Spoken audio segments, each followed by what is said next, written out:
அழகான கொலுவை தோம் படியமைத்து வந்து அமரும்படி உனை அழைத்தோம் பாட்டிசைத்து.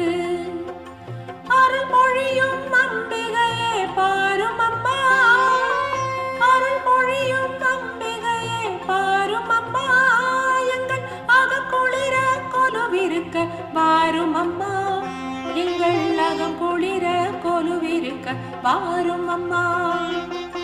அழகான கொலுவை தோம் படியமைத்து வந்து அமரும்படி உனை அழைத்தோம் பாட்டிசைத்து.